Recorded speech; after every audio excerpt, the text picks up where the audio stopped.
Coming up on Network Africa, President Muhammadu Buhari promises to bring back and rehabilitate all Nigerians stranded in Libya and other parts of the world.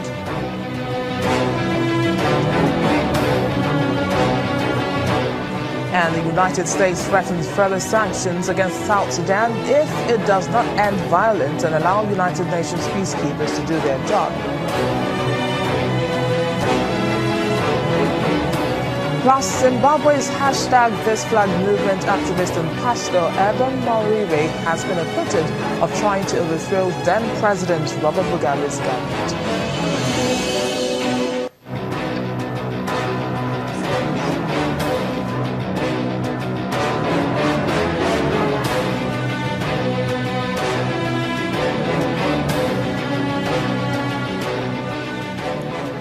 It's great to have you join me on the program. I am BC Adebayo. We'll begin here in Nigeria, where President Muhammadu Buhari has pledged to do all that is necessary to ensure all Nigerians stranded in Libya and other parts of the world are brought home and rehabilitated. The president was speaking when he addressed some Nigerians in Abidjan, Cote d'Ivoire, where he vowed to reduce the number of Nigerians heading for Europe illegally through the Sahara Desert and the Mediterranean Sea by providing basic social amenities such as education, healthcare and food security at home.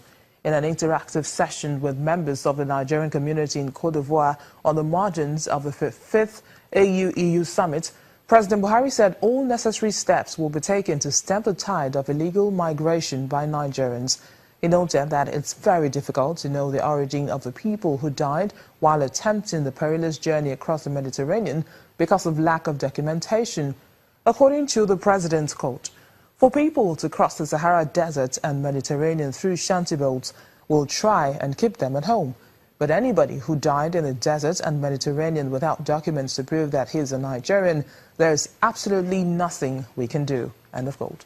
The president advised Nigerians in Cote d'Ivoire to be good ambassadors in their host country, warning that the embassy will not hesitate to repatriate those who tarnish the image of the country abroad. Meanwhile, young people have remained the focus of this year's African Union and European Union summit taking place today in Ivory Coast. German leader Angela Merkel and France's president Emmanuel Macron are there along with 80 other heads of state. Investing in youth for a sustainable future is the tagline, as 60% of the population across Africa is under 25.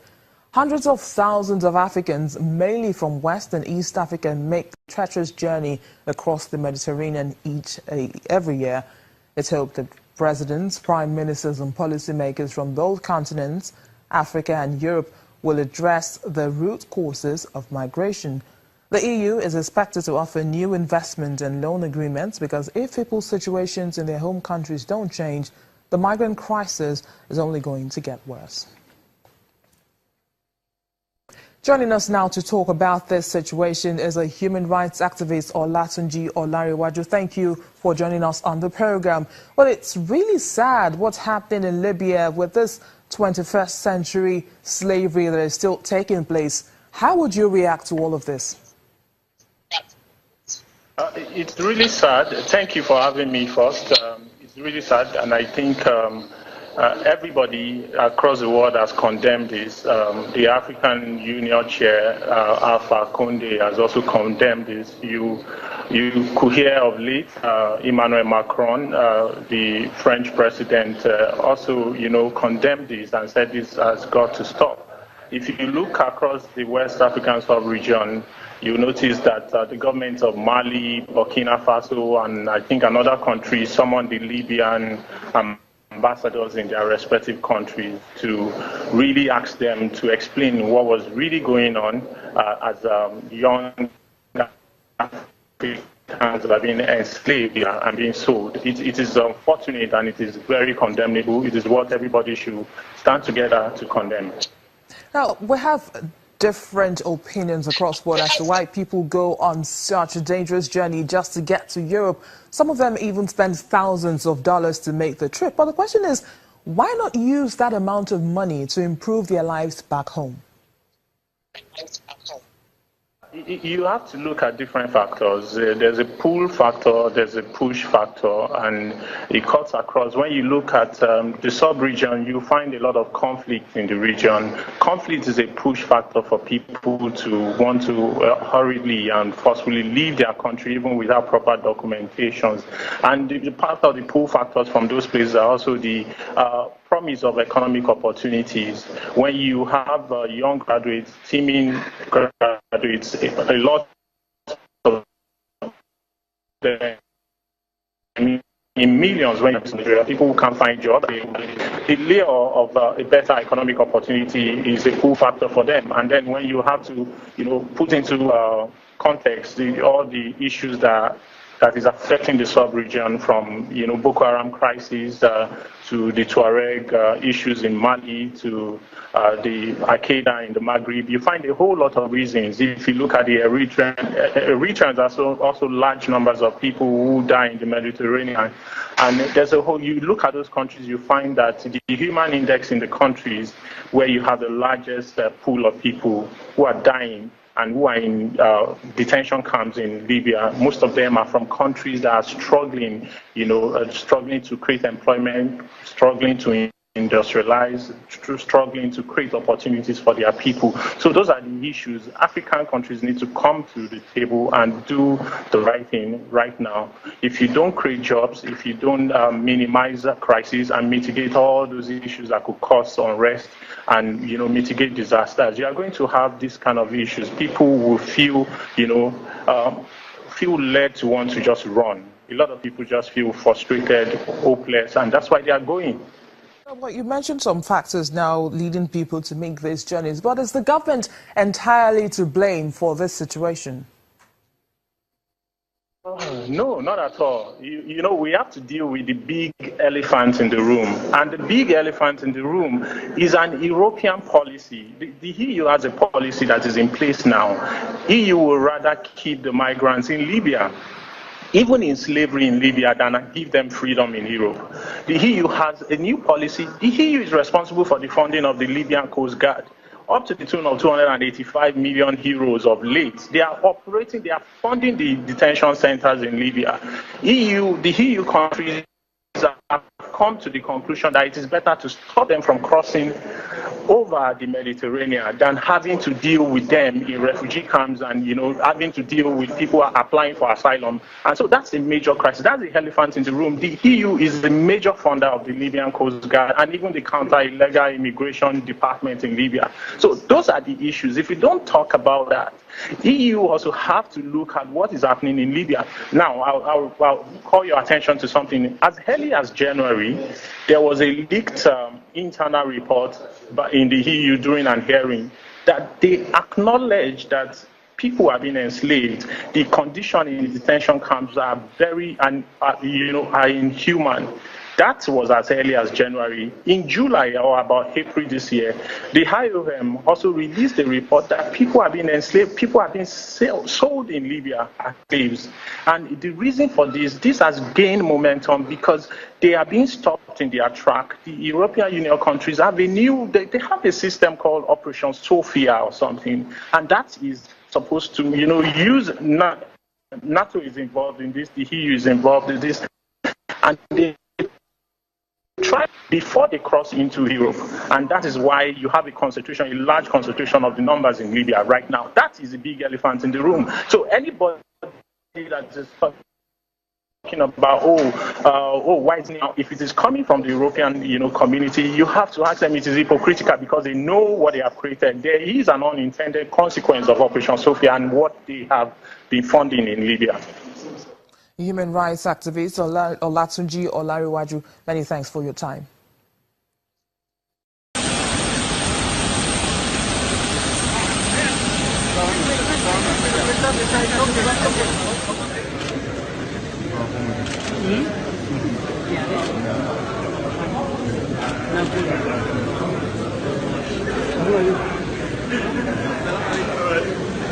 Two very significant events happened on Monday, November 27 at the presidential villa.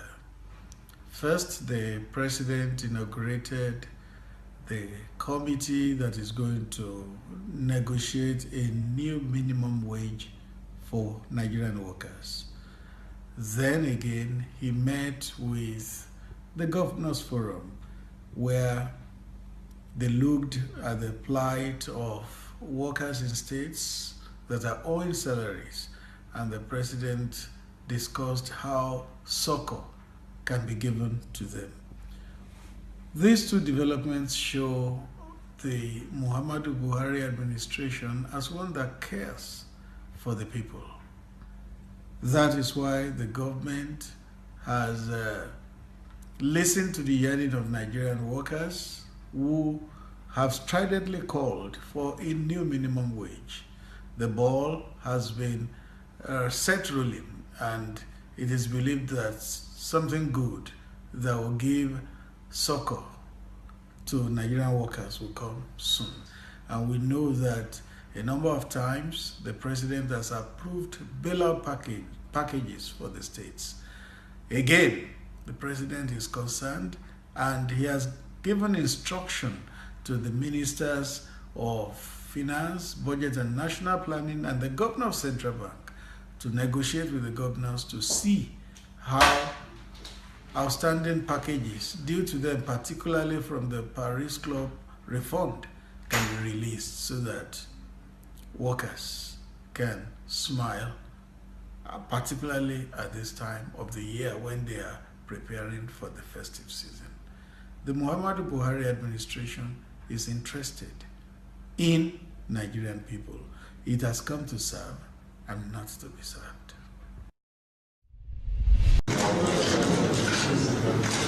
The meeting between President Buhari and members of the Nigerian Governors Forum lasted less than an hour.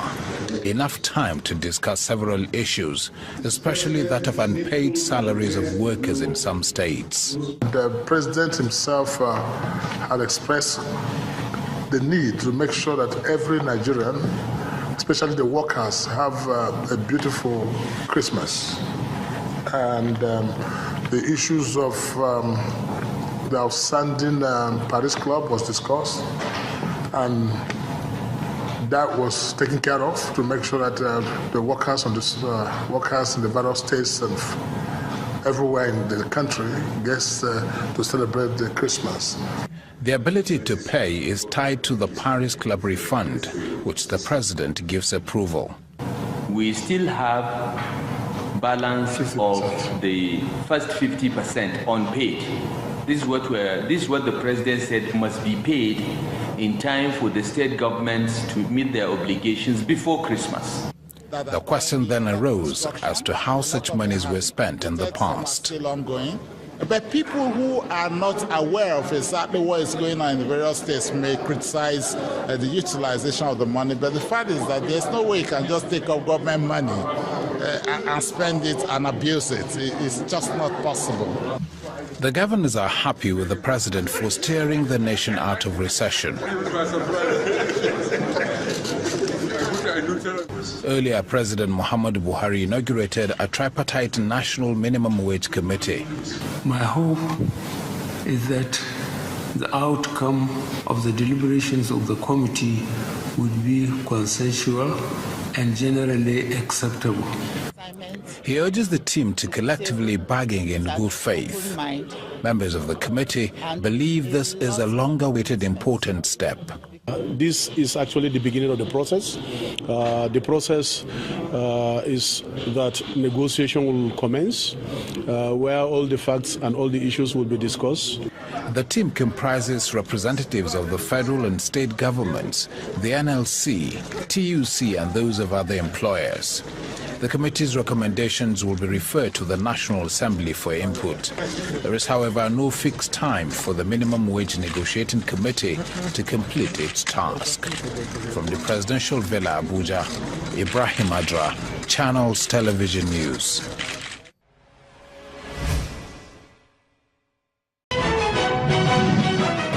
You are not scared that a PDP might return to power in 2019? No. I don't want to talk about. All right, you said this. I want to also know.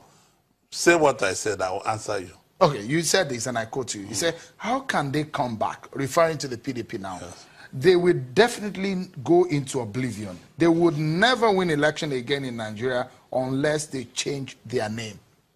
That's what you said about the PDP. That is correct, because all international agencies and all the agencies know what happened here, that our treasury was looted.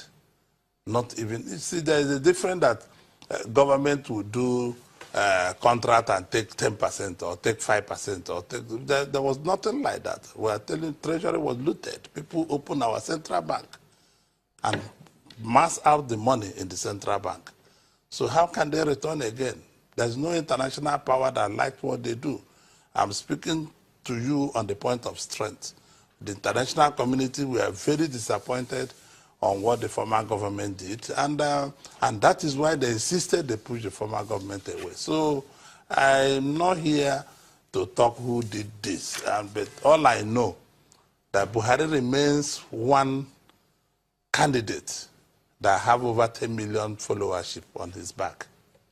So if you do the election tomorrow, 10 million voters will follow him unasked for. And the Southeast, he will make a good showing in all parts of the Southeast. Really? Because yes, you are the one who has said that the Southeast has been marginalized. And you are the one who is saying that the Southeast will follow Buhari? Yes, even if the Buhari started marginalizing, in fact, Buhari have done better than all the presidents in Southeast, all the presidents that past president. Look at the Southeast roads. He's building them today. You know, I don't like to brag and talk like a politician. So the Southeast is not marginalized? No, we are marginalized, but the issue will be addressed. This thing didn't start today. It started since after the war. So at least, let me tell you, Sean, for the past 1 year, 2 years, 3 years, did you go through Enugu Onitsha Expressway? The road was impassable. But I was just there. I saw you in Oka. You saw RCC. Is it RCC or some company are busy building Enugu Oka Onitsha Expressway. If you are going to Port Harcourt, Aba, Umuahia Expressway 3 years ago, you will not pass. Despite that we have all the heavyweights. So this is why I tell our brothers, we don't need even their ministers. What we need is development. To increase our GDP, what we need is infrastructure. What should I gain when you appoint me Minister of Works, who is from Ibere in my town? And how do you expect him? He will not do anything. Ibere people will be suffering. There will be no road. Did you hear of a village celebrating of having light after 7 years when one of the ministers left? So you can imagine, just this year, So you can imagine that President Buhari is adequately addressing the issues. He will address the issues that Southeasterners are looking for to be addressed. Now that you are here talking about the Southeast, the Biafra agitations, for a moment, where is Nnamdi Kanu? There was a time you said you know where he is. No. I never say I knew. I said one of his relations told me, because I was looking for him for good. When I arrived from the United States, I went straight to my hometown in Ibere, and I visited the brigade commander, visited the commissioner of police, visited the other intelligence agencies in the state when they said they were keeping him. And it's not true. So one of his relations came to me, and the man he's staying in his hotel, in Bravo Hotel, for 2 nights, reconfirmed to me that he left from the hotel he stayed. This is relation reconfirmed to me that he left from his hotel to unknown place. So there's nobody who could have said.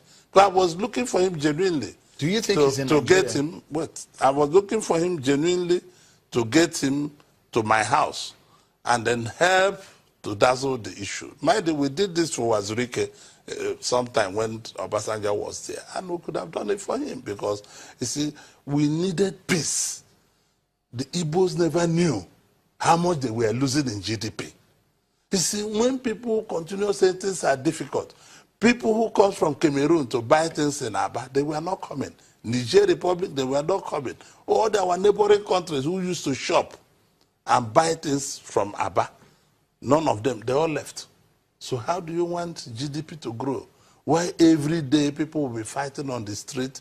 Let me tell you, I'm passionate about our people. I'm passionate about this country.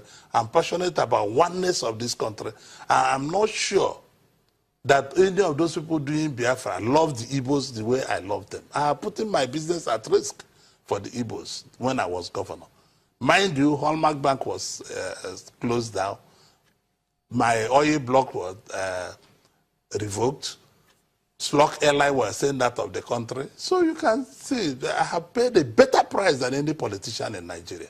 So I don't want to get irritated on things that should not make me irritated. But all I know that Nigeria must change one way or the other. We must change this country. All right. Do you think the young man, Nnamdi Kanu, is still in Nigeria?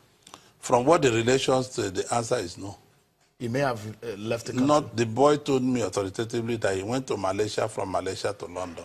And I still stand by that story. I just saw the boy in Abia State a few days ago, and he reaffirmed to me what he told me. Okay, if you talk about the issues of, let's come back to the issue of the APC and the way the party is being run. Do you think the party needs a change of leadership? Well, I have not been, I can't really say yes or no. What I know, I want President Buhari to be involved in his party. I would recommend that heavily.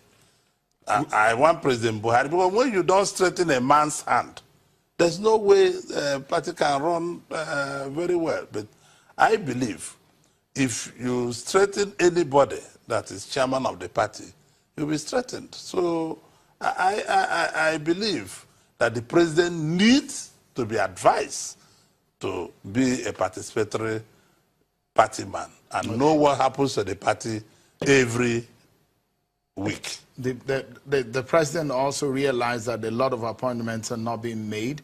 That was one NEC meeting that they had in several months. No national convention in 2 years.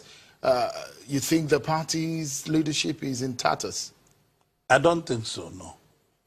But when the party is going, party have a right headed to do, towards unconstitutionality. No. They did many congresses, they did many everything, and but the constitution says that the party must hold a convention once in 2 years. The party has not held one. No, they are holding a convention. It's not yet over. They are holding one. But they've not done that once. They will do it as stipulated by the constitution. Those things need money to be done. They will do it. Do you think that President Buhari needs an automatic ticket? Even President Buhari himself will reject automatic ticket. He's a Democrat to the heart. He would like to see his popularity being tested. He's not afraid of any candidate coming to run. He is willing to challenge any candidate to challenge him in the primaries. So, you know, as I told you before, he still won Nigeria with 10 million followers. He used to be 12 million. I removed 2 million for you, so you don't get angry with me.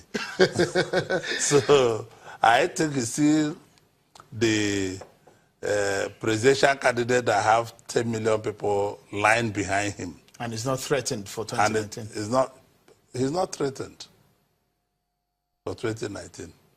But I will ask you this last question just before we close. The 2019 election is just around the corner. A lot of maneuverings are going on. A lot of people seems to be aggrieved within the party. Some people who thought they might get this and might get that, but they couldn't get it. Atiku Abubakar's leaving the APC. Do you think that may spring some more people leaving the APC? Well, that depends on the mindset of people in APC. The people might leave, people might not leave. You cannot. Democracy is a very beautiful thing. It's a question of choice. So if people who are very close to Atiku Abubakar, who sympathize with him, they might leave. If people who don't sympathize with him, they will jubilate, like El-Rufai is jubilating that he left. So it's not the best of thing for you to ask me whether people will leave or not. Democracy is, the beauty of democracy is the ability of everybody to come together, and coming together is still what we want. So, Orji Uzokalu, former governor of Abia State, chieftain of the APC. Many thanks for your time on the program tonight. Thank you so much for coming. Thank you.